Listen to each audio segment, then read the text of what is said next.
சேலத்துல பாழடைஞ்ச 60 அடி ஆழம் கொண்ட கிணத்துல நாய் ஒண்ணு விழுந்து ரொம்ப நாளா தவிச்சிட்டு இருக்குன்னு ஒரு உயிர் மீட்பு அழைப்புன்னு சேலம் தீயணை நிலையத்துக்கு வந்ததுங்க.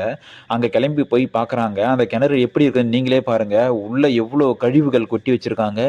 ஆலமரம் முளைச்சு எப்படி விழுதுகள்லாம் தொங்கியிருக்குது பாருங்க. பாதுகாப்பு உபகரணங்களோட அங்க போன எங்க வீரர்களை பார்த்த உடனே அந்த நாய் நான் இங்க தான் இருக்கேன்னு சொல்ற மாதிரி எங்க வீரர்களை பார்த்து குறைச்சிக்கிட்டே இருந்ததுங்க. ஆக்ரோஷமெல்லாம் குறைக்கலங்க. அன்பா குறைச்ச மாதிரி தாங்க இருந்தது. பாழடைஞ்ச கிணத்துக்குள்ள பாதுகாப்பு உபகரணங்களோட உள்ள இறங்க எங்களுடைய வீரர்கள் போயிட்டு அந்த நாயை முடிச்சதும் அந்த நாயை மேல இருந்து இழுக்கிறாங்க. அதாவது மரத்துல ஒரு வீரர் நிக்கிறாரு.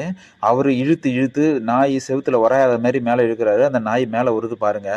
மேல வந்ததும் இதுக்கும் மேல மேல் கரையில நிக்கிற வீரர் அந்த நாயை மேல இடிஞ்சி விழுற மாதிரி கற்களும் சுவர்களும் ஆலமர விழுதுகளும் இருக்கிறதுல அந்த நாய்க்கு ஒரு காயமும் ஏற்படாத மாதிரி அந்த நாயை பாதுகாப்பா மேல கட்டி இருக்கிற கயிறு அவுக்குற வரைக்குமே அந்த நாய் சாதுவா தாங்க இருந்தது. ரிலீஸ் பண்ணதும் அந்த நாய் ஓடிடுச்சு.